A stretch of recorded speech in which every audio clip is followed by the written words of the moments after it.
رب العالمین نے فرمایا میرے پیغمبر تیرا بیٹا گناہگار نہیں غدار ہے. لا تسألنی ما لیس لک بہ علم، جس راز کا پتہ نہیں لب کشائی مت کیجیے، بس دیکھتے جائیے میں اپنے غدار کے ساتھ کیا کرتا ہوں. الہ العالمین باپ ہونے کے ناطے سے اپنے بیٹے کو ہلاک ہوتا دیکھوں اور چپ رہوں، بات تو بڑی عجیب ہے. رب العالمین نے فرمایا انی اعوذک ان تکون من الجاہلین، میرے پیغمبر تیرا بیٹا ہے اور پدری محبت جوش میں ہے، لیکن میری غیرت بھی تو جوش میں ہے. میں سب کو معاف کرتا ہوں مگر مشرک کو معاف نہیں کیا کرتا. تو آپ کے لیے میری آخری بات، انی اعوذک ان تکون من الجاہلین، شرک کرنے والے بیٹے کے لیے دوبارہ درخواست نہ کیجیے گا معافی کی. میرے روکنے کے باوجود اگر آپ نے اس کی بخشش کے لیے دوبارہ درخواست کی تو آپ بھی میری ناراضگی کا نشانہ بنیں گے. نبوت چھین کر آپ کو بھی اسی گروپ میں کھڑا کر سکتا ہوں. ان تکون من الجاہل، اتنی بڑی تنبیہ ہے. کوئی باپ اپنے بیٹے سے کہے نا گولی سے اڑا دوں گا، یہ بھی اتنی بڑی تنبیہ نہیں ہے جو پیغمبر کے لیے یہ تنبیہ دردناک ہے. نوح علیہ الصلوۃ والسلام کانپ اٹھتے ہیں، فرمایا انی اعوذ بک ان اسألک ما لیس لی بہ علم. الہ العالمین ایک بیٹا تو کیا ایسے کئی بیٹے ہلاک ہو جائیں لیکن میں کبھی تیری نافرمانی تو نہیں کر سکتا. میں تیری ناراضگی سے پناہ مانگتا ہوں، اب بھی پناہ مانگتا ہوں اور آئندہ بھی پناہ مانگتا رہوں گا. پیغمبر شفاعت کریں گے لیکن گناہگاروں کی، غداروں کی نہیں، مشرکین کی.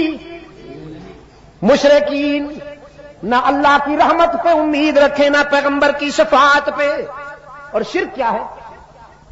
شرک یہ ہے کہ اللہ کے حق میں بندوں کو شامل کیا جائے. سجدہ کس کا حق ہے؟ اونچی آواز سے، سجدہ کس کا حق ہے؟ پھر کوئی قبر کو سجدہ کرے تو قابل معافی ہے. کوئی درخت کا سائز پسند آ جائے اس کے آگے جھک جائے تو قابل معافی ہے. کسی جھنڈی کی اڑانے پسند آ جائیں وہاں سجدہ کرے تو قابل معافی ہے. کوئی بڑی توند والا گدی نشین پسند آ جائے وہاں جھکنے لگے قابل معافی ہے. سجدہ کس کا حق ہے؟ اللہ ہی کا. قیام کس کا حق ہے؟ اللہ ہی کا. قیام بھی کس کا حق ہے؟ اللہ ہی کا حق ہے. میرے دوست کہتے ہیں صلاۃ و سلام کے وقت قیام کرنا ادب ہے. میں نے کہا اگر صلاۃ و سلام میں قیام ادب کا قرینہ ہوتا تو نماز میں بھی درود و سلام قیام کی حالت میں پڑھنے کا حکم ہوتا ہے. صلاۃ و سلام کے وقت قیام کرنا اگر ادب کا قرینہ ہوتا تو نماز میں بھی درود و سلام قیام کی حالت میں پڑھنے کا حکم ہوتا. درود و سلام ہے نماز میں کہ نہیں ہے؟ ہے نا. جب آپ کھڑے ہوتے ہیں تو درود و سلام پڑھتے ہیں نا. رکوع میں، سجدے میں نہیں پڑھتے نا. کب پڑھتے ہیں؟ ہاں جب بیٹھ جاتے ہیں. اس لیے کہ رکوع عاجزی کا مظہر ہے، سجدہ عاجزی کی ادا ہے، قیام عاجزی کی ادا ہے. اور پشاور کے روشن ضمیروں عاجزی کی ساری ادائیں اللہ نے اپنی ذات کے لیے مخصوص کر لی ہیں. وہ اپنے بندے کی عاجزی صرف اپنی ذات کے لیے مخصوص دیکھنا چاہتا ہے. فرمایا جب تم قیام میں ہو تو میری یاد، جب تم رکوع میں ہو تو میری تسبیح، جب تم سجدے میں ہو تو میری ہی تسبیح، جب تم بیٹھ جاؤ اب میرے محبوب پر درود و سلام پڑھو کہ جب تک درود و سلام نہیں پڑھو گے تمہاری نماز ہی قبول نہیں کروں گا.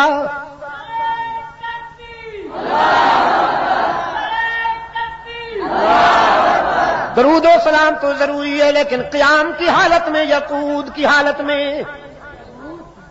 مولوی صاحب منوانا چاہتا ہے عشق رسول کے دعوے کے ساتھ کہ قیام ادب کا قرینہ ہے. قیام کس کا حق ہے؟ رکوع کس کا حق ہے؟ سجدہ کس کا حق ہے؟ مشکل کشائی کس کا حق ہے؟ حاجت روائی کس کا حق ہے؟ مصائب دور کرنے والا کون؟ رزق عطا کرنے والا کون؟ اولاد کس سے مانگی جائے؟ اللہ ہی سے مانگی جائے نا. یہ کہتا نہیں بیٹیاں اللہ دیتا ہے بیٹے پیر صاحب دیتا ہے. دل کا جن قسمت لیزا. بیٹیاں اللہ دیتا ہے ہم نہیں چاہتے کہ نہ ہوں مگر وہ آ جاتی ہے. یہ اللہ کا فیصلہ ہے. اور بیٹا یہ تو ساری مہربانی حضرت صاحب دی ہے جی. سب کے جان ساری مہربانی حضرت صاحب دی. کچھ نہیں ساری مہربانی حضرت صاحب دی. میرے عزیز دوستو اللہ کے حق میں بندوں کو شریک کرنے والے غدار ہیں. یہ ناقابل معافی ہیں. ان کو نہ اللہ کی رحمت پہ امید رکھنی ہوگی نہ پیغمبر کی شفاعت ان کے لیے کام آئے گی. پیغمبر شفاعت کریں گے گنہگاروں کی جن سے نمازیں چھوٹ گئی روزے نہیں رکھ سکے. ہاں زکات صدقات میں خطا ہو گئی لیکن زکات دینے میں خطا ہو گئی. اور یہ جو لے رہے ہیں سود کا مال زکات کے نام پر ان کا اللہ ہی حافظ ہوگا. سود کے نام پر جو زکات کی سٹمپ لگا دی گئی اور مولوی صاحب شیر مادر سمجھ کر اسے ہضم کر رہے ہیں. شاید سمجھے بیٹھے ہوں کہ اللہ معاف کر دے گا. ہماری کھوپڑی میں یہ سمجھ میں نہیں آتی بات. دامن یار خدا ڈھانپ لے پردہ تیرا. میں نے پبلک میں ایسے لوگ دیکھے کامن مین دیکھے ایسے. اپنے مشاہدے کی بات کر رہا ہے. بہت مفلس بہت نادار بہت ہی پریشان حال. لیکن میں ایسے سینکڑوں افراد کو جانتا ہوں کہ وہ یہ زکات نہیں لینا پسند کرتے. وہ کہتے ہیں کہ یہ ہم جانتے ہیں کہ یہ کیا ہے لیکن عصر حاضر کے مولوی کا ہاضمہ تو دیکھیے. لکڑ ہضم پتھر ہضم. لکڑ ہضم پتھر ہضم. لاؤ صحیح مال چاہے کیسا ہی کیوں نہ ہو ہضم کر کے دکھائیں گے. خطائیں معاف ہوں گی. خطائیں یہ جو جان بوجھ کر اللہ کے حکم کی تحریف کی جا رہی ہے اللہ کے حکم کا مذاق اڑایا جا رہا ہے ارکان اسلام کا حلیہ بدلا جا رہا ہے اس کے لیے سوچ لیجئے. اللہ ہمارے حال پر رحم فرمائے.